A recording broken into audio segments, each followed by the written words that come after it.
Croeso nôl i'n rhan ola ni. Rwan ta, pwy sy'n ffansi Cacen Garamel? Oh, yeah. Neis. Yeah. Dyma Nansi efo recite. Helo a chroeso nôl I Gagi Nansi. Heddiw, rydw i'n mynd I wneud Cacen Garamel, un o hoff gacennau dad. Mae'r recite yn hawdd ac mae'r blas yn anhygoel. Ffantastig! A dyma'r cynhwysion. 300 gram o fisgedi digestif, 60 gram o fenyn, tin o garamel, 3 banana, 350 ml o hufen dwbl, a 100,000 gram o siocled I roi ar y gacen. Dwi'n caru siocled. Yn gyntaf, rhowch y bisgedi digestif mewn bag yn daclus ac yn dwt fel hyn. Yna, ewch yn ôl un o'r rhain a'i malu yn fan.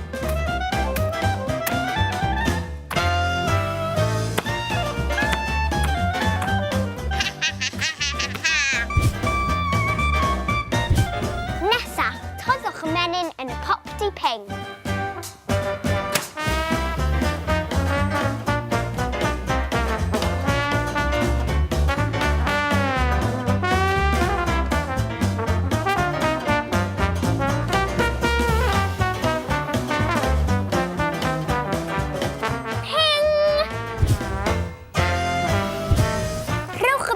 Digestif yn y menyn a chymysgwch yn dda.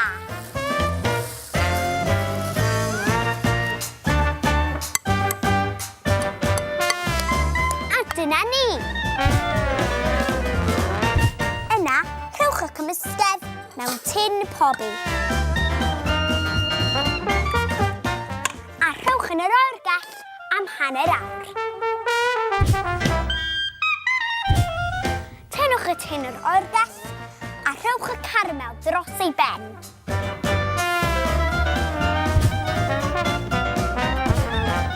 Piliwch y banana a'i torri'n darn y man a'i gosod yn ddel ar y gymysgedd.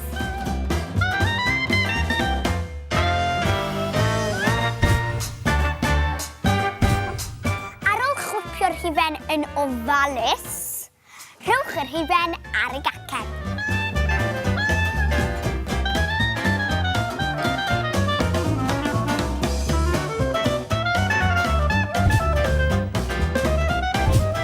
Ac I orffen, gwasgarwch y siocled yn fan ar ei ben.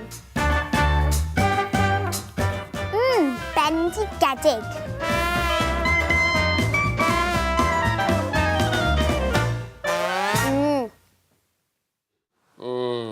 Cacen fy noffi. Diolch yn fawr, Nansi. Diolch yn y recite hefyd.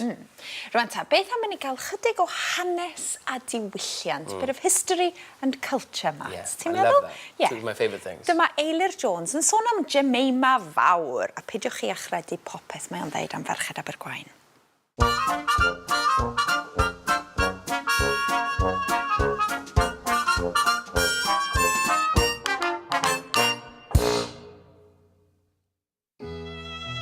Heddiw, hanes Gemima Nicholas. Ddim rwan. Hanes Gemima fawr o Abergwaun. Roedd Gemima yn fawr fel cawr. Methu sefyll fyny, gorfod eistedd I lawr. Gravitas, nac I, gravity. O, roedd hi mor fawr, tas ha'n fyw heddiw, sa'n gallu heirio hun allan fel wal ddringo. O, yn oedd Abergwaun yn le clawd yn 1797. Clawd iawn. Dim plant efo PlayStations. Dim plant efo iPads. A'r unig wi oedd gynnyn nhw oedd mewn pot o dan y gwely. Roedd merched Abergwaun yn ferched caled. They were hard o women. Doedd I ddim iddyn nhw falu corn, grind corn, efo'r croen caled ar wylod I traed. Doedd o ddim iddyn nhw, doedd I hoelion nails, allan o sgidia ceffyla efo'i danedd. Ond, dim rwan, Gemima, please. Dyma be ddigwyddodd yn 1797. Cafodd rhywun yn Ffrainc syniad gwych. Le Grand Plot. Syniad oedd yn mynd i weithio, meddan nhw, ond fel mae pawb yn gwybod. Tydi popeth sydd yn dod â Ffrainc ddim yn gweithio drwy'r amser. Wel, edrychwch ar eu ceir nhw. Y cynllun oedd, helo, ymosod ar Brydain drwy fynd i Fryste. Wy, Bristol, Yna, croesi'r môr Hafren, neu'r Bristol Channel, cerdded i fyny Cymru, stopio ym Machynlleth. I fynd i'r chemist i brynu rhywbeth at y swigod, blisters ar ei traed. Neu'n heibio Corus, diolch bod nhw ddim yn gyfro byw yno, yn amlaen i Lerpwl ac ymosod ar Loegr o Lerpwl. Wel, na, Gemima.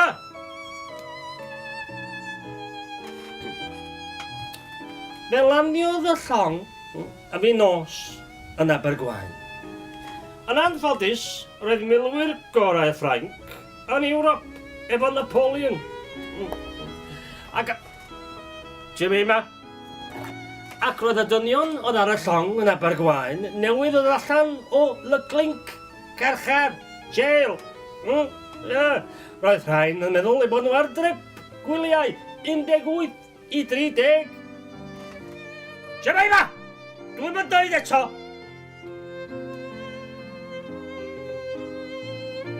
Wedi iddyn nhw ddod o hyd i gwrw, a brandi, a bobl lleol, aeth y Ffrancwyr ati i yfed.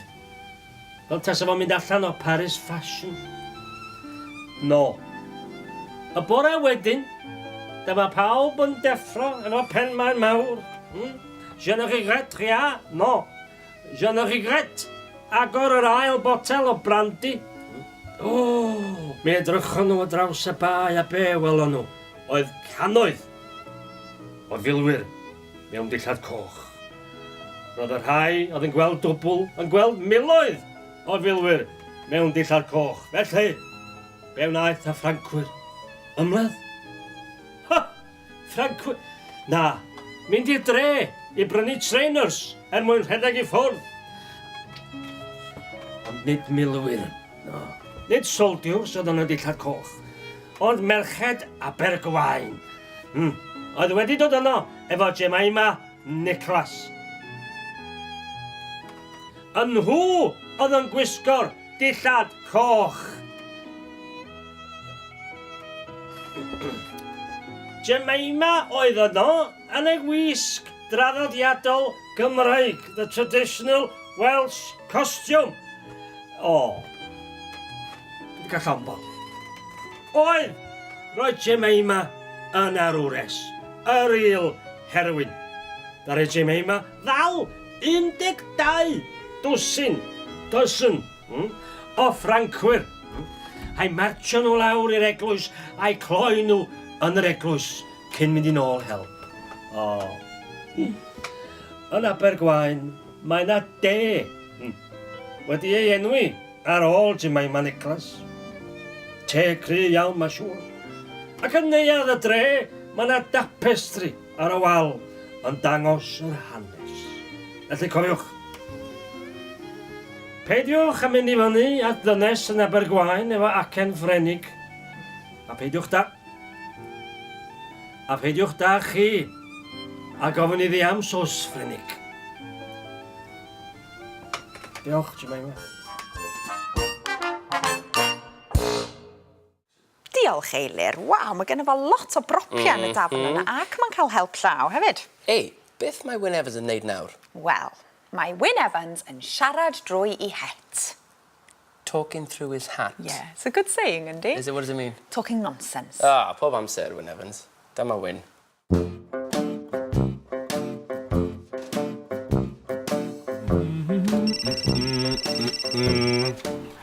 Matt Johnson. Shall I, Matt? I haven't said anything. Dweud dim byd. Huh? O, ymadrodd yr wythnos yw, you're talking nonsense. OK, beth mae e? Siarad trwy I het. OK, hwyl Matt, hwyl.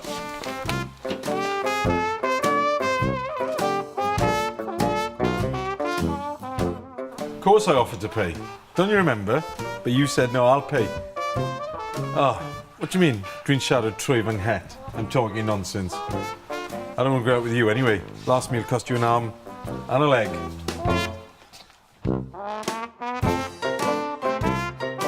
Helo, Matt Johnson dwi. Fel arfer, dwi'n siarad trwy fy het. Usually, I talk nonsense. Yes, Matt, you do.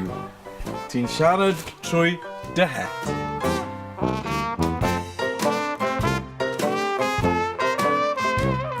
Talking nonsense. Siarad trwy fy het. Diolch yn fawr, Wynne Evans. Wel, Matt, Wel, da ni wedi cyrraedd diwedd yn rhaglen ola ni. Dwi ddim yn mynd I grio, I'm not gonna cry. paid yn crio. O, ia, rwan, cofiwch iawn, cariad at iaith, yr haf hyn. Gyda ni hyn I edrych ymlaen ato fo, ac mi fydd na wasanaeth newydd I ddysgwyr ym mis Medi. Watch this space. Watch this space, indeed. Wel, Nia, Wel, Matt. diolch yn fawr, Gen ti cariad. anreg I fi? Have you Anreg? got a present for me? O, paned? Just paned. Just Okay. y diolch. Diolch yn fawr am dysgu Cymraeg gyda fi. Cos fi'n caru ti. Fi'n definitely caru ti. A'n ffrind am byth. O, dwi yn mynd I So grio. fi moyn dysgu Cymraeg gyda ti in a private situation. That'd be quite nice. But no, a diolch am chi, am wylio, and diolch pawb yn watcho. Diolch am gysylltu hefo ni dros y 2 flynedd. Diolch am wylio'r rhaglenni. Diolch am ddysgu Cymraeg a daliwch ati. Y peth pwysig ydy bod chi'n trio. Peidiwch â phoeni am sut ydych chi'n treiglo, sut ydych chi'n ynganu. Just have a go, and dyma. Have a go. Have a bash. A joio fo. Enjoy every second of it. A dwi wedi mwynhau bob eiliad o'ch cwmni chi. I'm gonna cry. Give me a cuddle. Oh, come here. Hwyl Hwyl fawr. fawr.